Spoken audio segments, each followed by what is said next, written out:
Good morning, everybody. We are now going to do a quick review for those that missed some of the classes over the last few weeks. I want to just sum up the whole Gemora and bring down the main points of what we discussed in Gemora Brochos, Samech Aleph Amud Bet, that's 61b towards the end.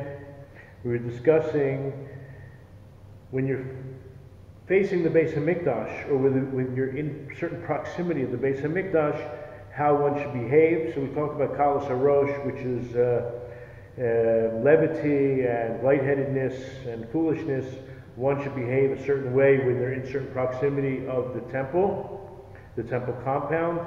So the first idea was when you're within a certain proximity, that being Tzofim, the Gemora we discussed could be talking about Har Tzofim, which is in one particular area, but it might not be an area, it might be the circumference, anywhere you can actually see the temple compound. You shouldn't be lightheaded. And then we discussed going to the bathroom.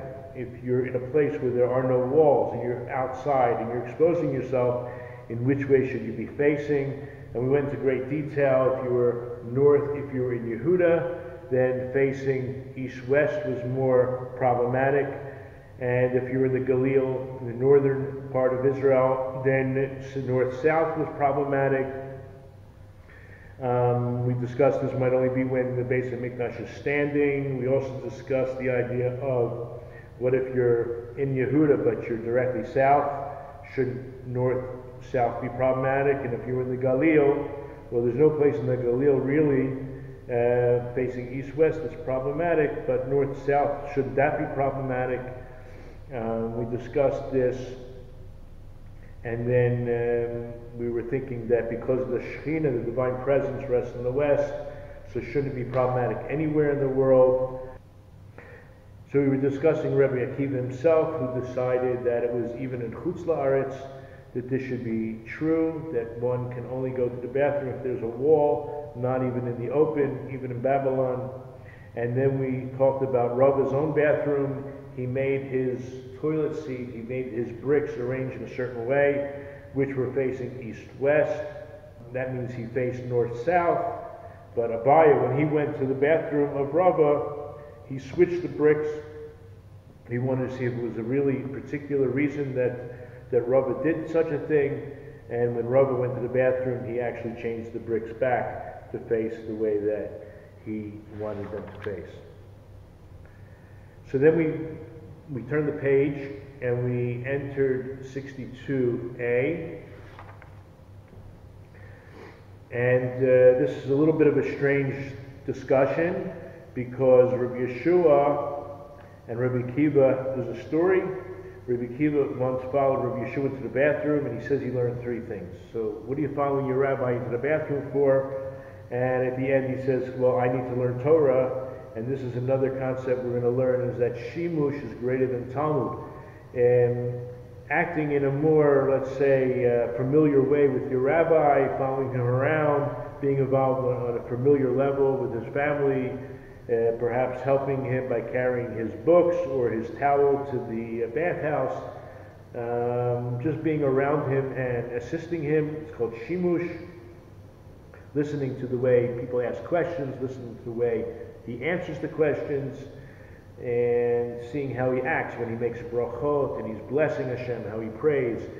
So you can learn a lot more by being in someone's presence when they're actually living life than just sitting in a classroom and listening to what we call head information, but really seeing how he behaves, what his facial expressions are, and there's a lot to learn from that. So anyway, he followed his Rebbe, Yeshua, into the bathroom, and he learned three things. So one is we don't face east or west, at least at that time, but rather north and south. We don't uncover ourselves while standing, but rather only once you're in the sitting position. And we don't clean ourselves with our right hand. Remember, this is in a time they didn't have toilet paper, or let's say running water for that matter. Ben Azai came to Rabbi Akiva and says, how brazen are you that you went and followed your Rebbe into the bathroom and you're looking at him there? So Rabbi Akiva says, well, I needed to learn Torah, and I learned. I followed him into the bathroom, and everyone needs to learn Torah. Then the story of Ben Azai. Ben Azai says, once I followed Rabbi Akiva into the bathroom, and I learned the same three things. And Rabbi Yehuda asked Ben Azai, well, how brazen are you to follow your Rebbe into the bathroom? So Ben Azai basically said the same thing. It's Torah, I need to learn it. Rav Kahana went into Rav's bedroom and hid under his bed, and when he heard Rav converse and joke around with his wife before relations, that's what he heard. Remember, he's doing shimush. So Rav speaks, this is what he said, like he's very lightheaded for pleasure, like one who never had relations before. And Rav Kahana said, oh, you were here? Now, there's a whole machlokas whether he was actually in the room, or whether this conversation took place later, or he was in a room underneath and he can hear what was going on in the room above, as if not just the walls are paper thin, but the floor was paper thin. He said, leave, it's improper for you to be present at such a time. And his response was very similar. It's Torah, and I need to learn it. How to behave with one's wife while in the most intimate of relations. So here's the first question. Why don't we clean with the right hand? So he learned to wipe himself with his left hand. But when we say the left hand or the right hand, we're talking about when people... We mean the right hand of everybody, meaning everyone's strong hand. Therefore, lefties clean themselves with their right hand, which is the left hand of everyone else. So when we say, why don't we clean ourselves with the right hand? So Rava gave an answer, and he says, because this is, the reason is because the Torah was given with Hashem's right hand. Okay? So if we go to Deuteronomy 33, verse 2, Miyamino eish das lamo. He said, Hashem came from Sinai, having shone forth to them from Seir, having appeared from Mount Paran, and then approached with some of the holy myriads. From his right hand, he presented the fiery Torah to them. Now, Hashem doesn't have any hands, but what we're explaining is that the chashivut of the right, the importance of the right, that the Eish Das, this fiery Torah, which itself is a nickname for the Torah, came from the right side of Kadosh Baruch Hu. Therefore, we don't use the right hand to clean ourselves. That's the first answer. The second answer was by Rabbi Bar Chana. He says because people regularly put their right hand into their mouths, and I'm left-handed, so I'm obviously picking up my left hand. And the strong hand, the hand that you use most often, is the one you use to put food into your mouth or to clean your teeth with, and therefore, or to clean your mouth with. Therefore, you do not use that right hand to clean yourself with in the bathroom. Reish Lakish, the third answer, he says because this is the right hand is used to tie the tefillin on the left arm. So since I'm left-handed, I use my right hand, which is my left hand, to tie my tefillin on my weak arm. Vice versa, you guys, most people use their right hand, that's the mitzvah hand, using your strong hand to do the mitzvah of putting your tefillin on, therefore it's not appropriate. And the fourth answer, that's Rav Nachman Bar Yitzchak, he says because this was used to show the Tami HaMikra, when a person is reading from the Torah on Mondays or Thursdays or Shabbos, so there's an assistant standing next to him, and he's helping signal the cantillation notes with his hand using, we'll call a sign language, to show him the signals, to show him the signs of when to raise your voice, to lower your voice, to extend it, and when the end of the verse is, and where the commas are, and the other notes of the cantillation. So it's not appropriate to use the right hand when doing such a thing if you use the right hand to clean yourself. So therefore, you should not clean yourself with your right hand. And there's an idea that this was a Machlokas Tanaim. In the Brisa, Rabbi Eliezer says that usually people eat with their right hand, so that's not appropriate. And Rabbi Yeshua says people write Divrei Torah with it, which we know that a right-handed person who's a Sofer Stam, who writes Torahs and Mezuzahs and Tefillin, the ones that use the right hand, the Chachila, they should get a better price. It's only b'diavad, but it's still kosher to use your left hand. And the third reason, Rabbi Akiva said, because the right hand is used for showing the ta'amim, which we already said is the cantillation notes. So now, anyone who's Tanua, this is Rav Tanchum Bar Hanilai.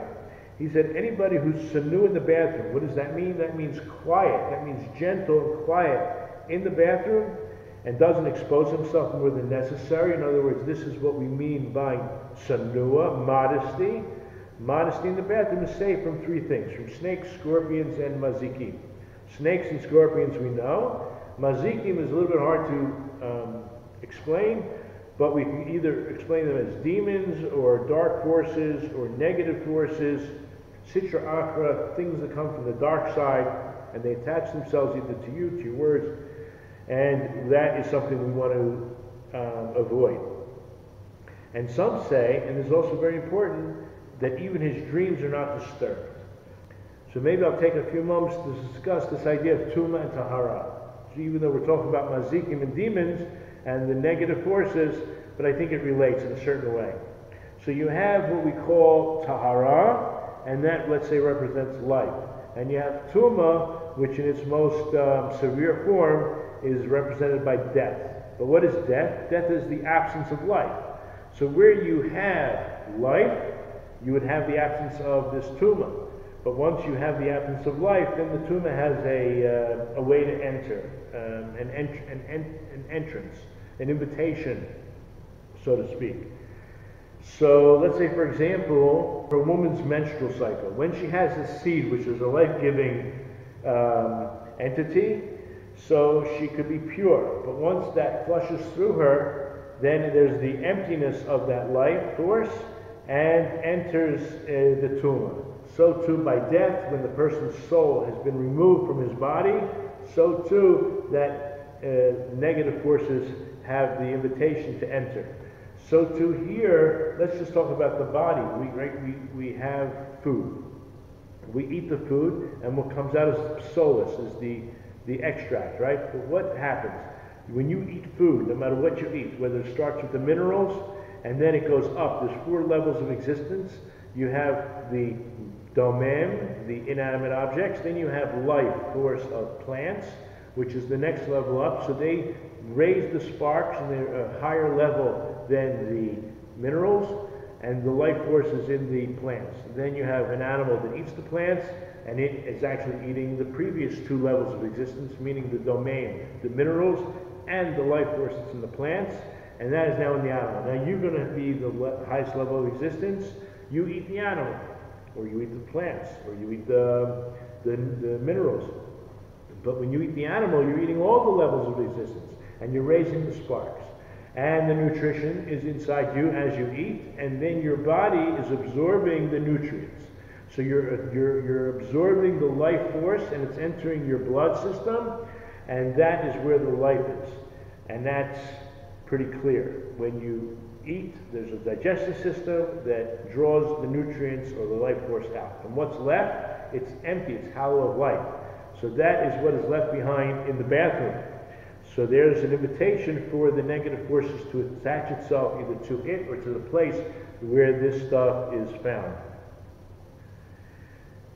Okay, so then we said that some say that even your dreams are not disturbed if what? If you are modest in the bathroom. So I think what we can explain is that it carries over into your life, because if these negative forces attach itself to your words that you use during the day, or to the negative forces that are created through the vacuum, the absence of life, I think what happens is during your sleep, you're also, part of your upper soul, part of your highest level of your soul departs from you. The Chazal say that sleep is like 1/60th of death.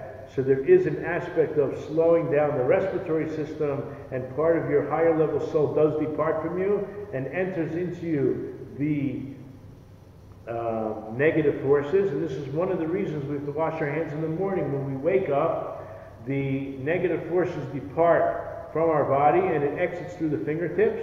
So when we wake up in the morning, we have to wash the last bit of residue off of our fingertips from those forces that left us while we were asleep. Now, the idea that being modest in the bathroom allows you to protect yourself from these demons, from any negative forces attaching themselves to you while you're in the bathroom, in the place where there is, let's say, a heavy containment or a more constricted containment of these forces. And if you're modest there, they won't attach to you there, and therefore when you're in your sleep, which is when your defenses are down, that even in your dreams will not be disturbed by these negative forces because of the protection you brought upon yourself by being quiet and modest in the bathroom. Just to get an idea, where did the Chazal get this idea of being modest even in the bathroom? Because it's a place where you normally uncover yourself. If we look at Micha 6:8, He has told you, O man, what is good. What does Hashem require of you but to do justice, to love kindness, and to walk humbly with your God? In Hebrew, Higid lecha adam, ma tov, ma Hashem doresh mincha. Right?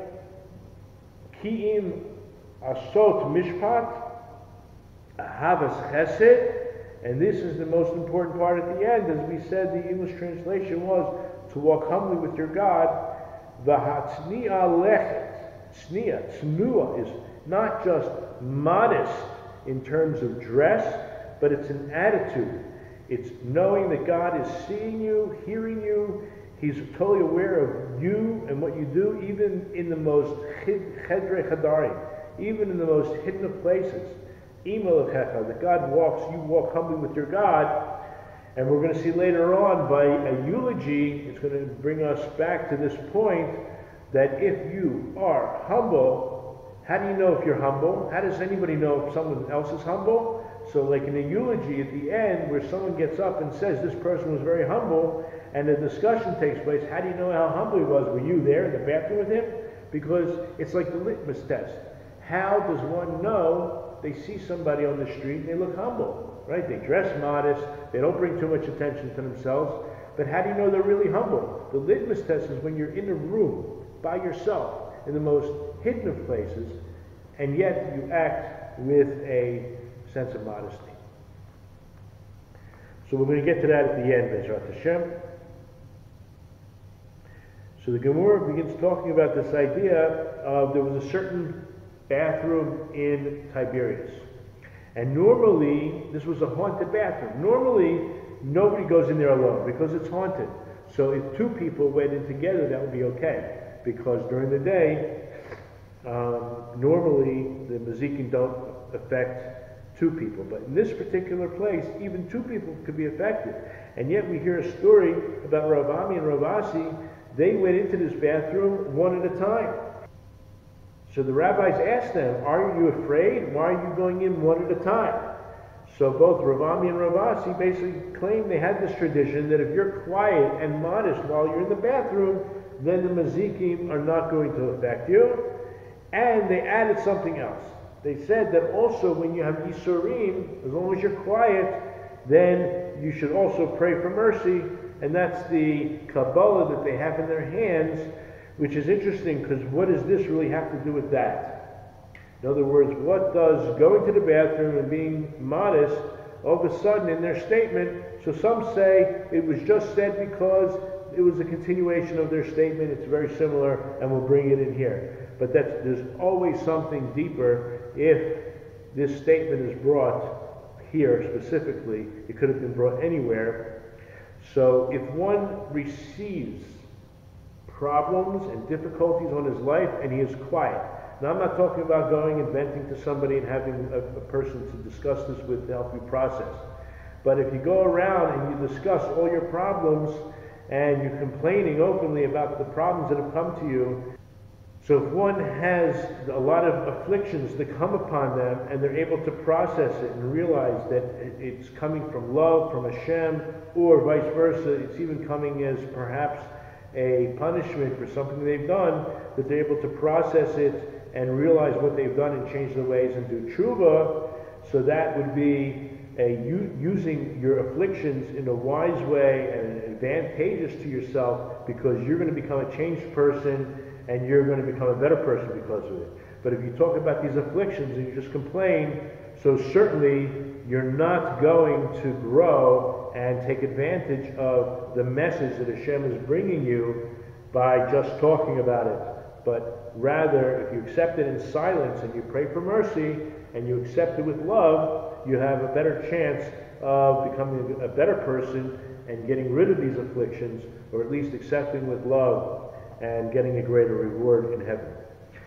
So apparently Abaya's mother, which we know was his foster mother, because his father died at conception, meaning when he was conceived, and his mother died at childbirth. So it says Abaya's mother raised the sheep to follow him into the bathroom so he would not be alone. Apparently, we talked about not being alone in the bathroom, but the Gemora asks, why did she use a sheep and not a goat? So it discusses the idea that the goat is more like, shaped like, or looks like, or could be in the form of the demon. As we know in mythology, they do use this half body of a goat on the bottom and a man up top with horns. But that's like a whole nother, how they came up with this idea, we'll talk about it another time. Then we have this idea of Rava, before he became Rosh Hashiva, how did he relieve himself, what did he do? So before he became Rosh Hashiva, his wife, which was the daughter of Rav Chizda, she used to put a nut in a copper pot and make noise from outside. Apparently noise scares away either the snakes and scorpions and demons, but apparently the noise helps. And after it became the Rosh Hashiva, so then she made a window and in the bathroom, and she would put her hand on his head. Okay, so that was what happened with Rava. Then we discussed how far should one distance himself. So we talked about either you're away, let's say there's a fence over there, there's no real distance necessary as long as you're not seen.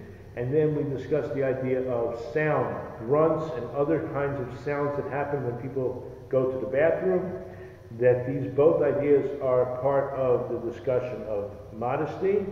And it seems like the seeing is more important, the not seeing is more important than the noises that are emitted.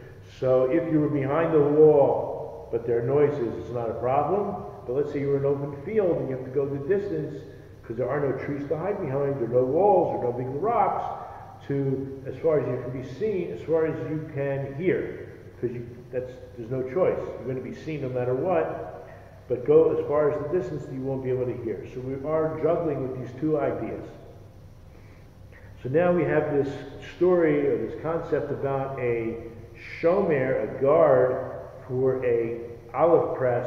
So the olive press either has workers or people rent out the olive press to use to press their oil, to press their olives for oil. And what ends up happening is not everyone there that either works there or is renting it out is such a wise chacham and may not know all the laws of Tumah and Tahara, and that could really mess up, when we talk about Tumah and Tahara, olive oil either used for the Beis Hamikdash or given as gifts to the Kohanim and Levi'im, or other things that have to be eaten in purity, and therefore one person touching the wrong stuff, liquids, could metame and make it not useless, but not for the right uses, and it's a nezik, it could be a damage, at least in value. So therefore, the shomer, the guard, is kind of either he's questioning people and keeping people at a distance. So what if he's guarding in the middle of the day and he has to go to the bathroom? So how far can he distance himself, or does he need to distance himself? Because usually we just discuss seeing and hearing. So there's a leniency here that he can go to the bathroom quite close, but that he should at least still be able to see what's going on inside. And people should know where he is, that he did not disappear. Okay, then we discussed this idea of someone giving a eulogy. So if someone gave a eulogy, now just the idea that one should or could, exaggerate the greatness of the person, that's the tendency. But we're not allowed to lie. You have to distance yourself from lies.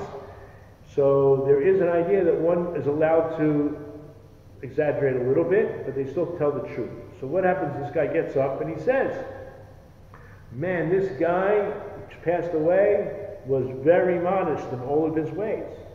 So how can that be? First of all, Rav Nachman comes to him and says, how do you know he was modest in all his ways? Did you enter the bathroom with him to see if he was modest there? Because there's a concept that says one is called modest only if he's modest in the bathroom. So why did Rav Nachman care if the deceased was really tzenu or not? So here, this is an idea. Just like the deceased are punished for their sins when they are praised for merits that they did not have at all. This arouses judgments against them. Also, false eulogizers are those who endorse their words and exaggerate their words are going to be punished. So you got two aspects. The person you're eulogizing, if you exaggerate too much, so that's not helpful to him, he'll be punished because the judgment is aroused that people think he did this, but he didn't. And on the other hand, because you're lying, because you're exaggerating, you will also be punished. So this was a legitimate question, but it brings us back to this idea. And I think that the Musar Haskell, the bottom line of all these Gemoras, if you want to narrow it down to one very important point, is that one should be cognizant of the fact, one should really be aware of the idea that God is around us at all times. You walk with God humbly, not just when you're around people, but in everything you do. When you go to the bathroom, that's the real litmus test. Are you modest? This is in Chedrei Chadarim. This is in a private place where you don't expect to see anybody. Okay? You're in a place where, I'm not talking about an outhouse anymore. I'm even talking about your own bathroom. You have an ensuite. I'm sure that when you had a shared dwelling and you had an outhouse that you had to get dressed before you went out there, it was much easier to be cognizant of this fact because we cared about what other people thought of us. But now that we have our own ensuite bathrooms or a bathroom right next to our bedroom, and if we sleep in the naked, we should still try our best to be tsanua, even in Cheder Chadarim, and that's the real litmus test. How do we act in terms of modesty? Are we modest even when we know there's nobody looking? And I don't mean modest in the sense of only showing skin. I mean modesty in the terms of being anonymous, in terms of not trying to be the life of the party. Maybe there's our people who that's their personality, and Baruch Hashem, they should live and be well. Unfortunately, there's also people that are a little bit troubled with self-esteem issues. So this is something we all have to work on. Even if we have self-esteem issues and we want to be the life of the party, so it's coming from a negative. Okay, but what about those that are coming from a positive? They just have a bubbly personality. They also have to work on trying to walk humbly with their God and not get too much attention. So it depends how you dress, depends how you act, depends how you talk, to try to be, let's say, anonymous, to try to blend in, even if you are a very charismatic figure, and not try to take over and be the center of attention, but rather the center of attention should go towards Hashem, and we should do our best to walk humbly with our God.